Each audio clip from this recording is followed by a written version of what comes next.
Halo, apa kabar pemirsa? Berjumpa lagi dalam Berita Mataram hari ini. Sejumlah berita penting dan menarik lainnya telah kami siapkan untuk Anda dan berikut diantaranya. Kebakaran savana di lereng Rinjani meluas, TNGR tutup jalur pendakian untuk sementara.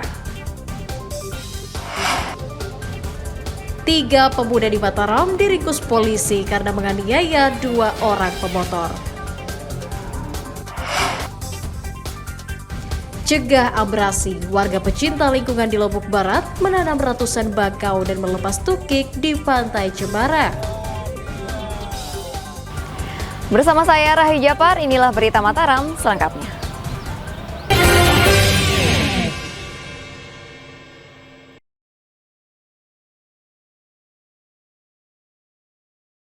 Kebakaran savana Rinjani di jalur pendakian Aik Beri, Kecamatan Batu Kliang, Kabupaten Lombok Tengah dilaporkan terus meluas.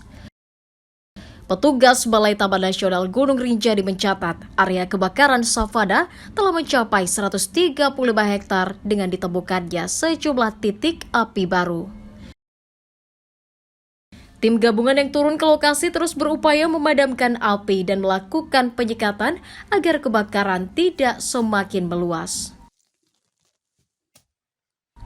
Petugas juga menutup jalur pendakian Aik Beri untuk sementara untuk menghindari kecelakaan. TNGR juga sudah meminta kepolisian untuk menyelidiki dugaan unsur kesengajaan dalam kebakaran lereng Rinjani. Secara total dari tanggal 4 sampai tanggal 6 itu 135 hektar yang sudah terbakar. Penyebabnya, Pak? Masih kita cari, masih olah TKP untuk penyebabnya. Pak, titik ini memang merupakan jalur pendakian atau seperti apa? Dua hotspot tanggal 4 sama tanggal sekarang itu dua-duanya di jalur kanan kiri jalur pendakian. Jalur pendakian tetap dibuka tuh. Kita rencana menutup setelah ini, mau kita adakan press release untuk dua jalur. Proses pemadaman kebakaran di lereng Rinjani berlangsung lambat karena terhalang angin kencang, cuaca panas, dan minimnya sumber air di sekitarnya. Dari Kota Mataram, Emi Kusuma melaporkan.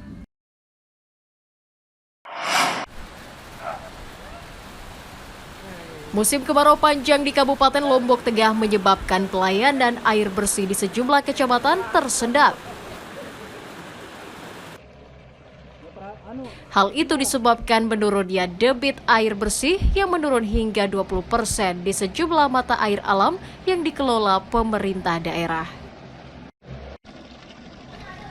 Perusahaan Daerah Air Minum Lombok Tengah mencatat menurunnya volume dari sumber air utama menyebabkan pelayanan di 2 kecamatan yakni Jonggat dan Praya Timur terganggu. Agar distribusi air merata, PDAM menjadwalkan penyaluran air bersih secara bergilir per wilayah. Bawah kontrol kami dari PDAM, tapi apa yang bisa kita perbuat untuk memaksimalkan ya kita memaksimalkan.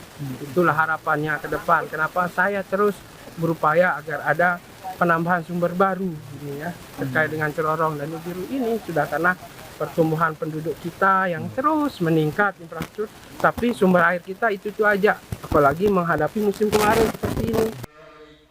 Memasuki musim kemarau, warga diminta mulai menghemat air bersih dan memaklumi terganggunya distribusi karena faktor alam.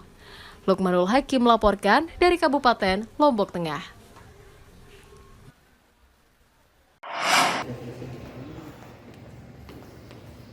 Kondisi bayi kembar siam Muhammad Karunia dilaporkan stabil dan terus membaik usai menjalani operasi pemisahan akhir pekan lalu.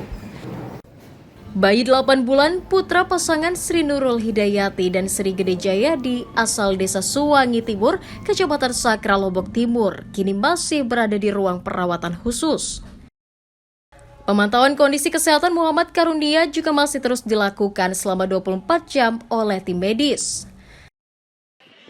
Tim medis memastikan kondisi kesehatan Muhammad Karunia semakin membaik setelah menjalani operasi selama 15 jam yang melibatkan 16 dokter spesialis. Alhamdulillah, saya bersyukur sekali sekarang sudah bisa dioperasi, sudah berhasil dipisahkan, dan sekarang kondisi terakhir sekarang sudah stabil. informasi dokter sudah stabil. Sekarang ini adiknya sudah bisa dijenguk dia. Belum bisa, karena sekarang masih di ruang ICU, tempat steril, jadinya tidak boleh ada yang menjenguk sekarang. Pasien dalam kondisi yang baik ya, dia sudah tidak ada demam, tidak ada muntah. Kemudian hari ini kita sudah lepas ventilatornya, jadi pasien ini sudah bernapas secara spontan dan kita coba untuk memberikan feeding. Jadi kita coba untuk memberikan minum secara perlahan-lahan. Setiap 4 jam kita berikan, harapannya nanti mulai besok sudah bisa kita berikan minum yang sesuai dengan takarannya. Muhammad Karunia telah menjalani rangkaian pemisahan kembar siam yang menempel di tubuhnya serta pembuatan anus agar ia bisa hidup normal seperti bayi lainnya. Operasi kembar siam yang juga digelar di RSUP NTB juga menjadi operasi pertama kali yang sukses dilakukan di Nusa Tenggara Barat dengan melibatkan 2 tim dokter tambahan dari Rumah Sakit Dr. Sutomo, Surabaya. Dari Kota Mataram, Emi Kusuma melaporkan.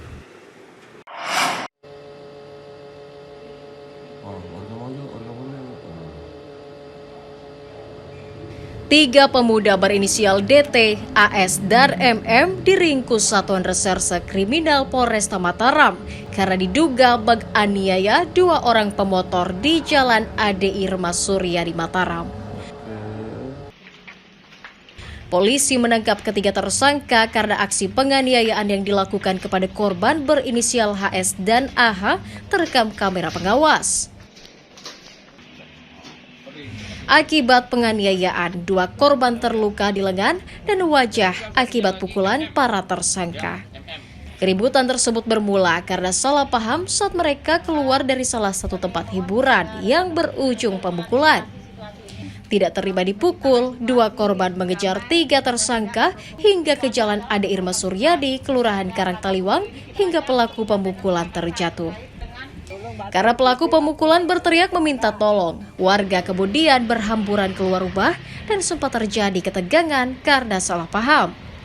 Dari kronologis yang kami dapat, bahwasanya ada 7 saksi yang sudah kami periksa. Hasil visum et repertum dalam hal ini yang ada luka jahitan di beberapa bagian tubuh korban.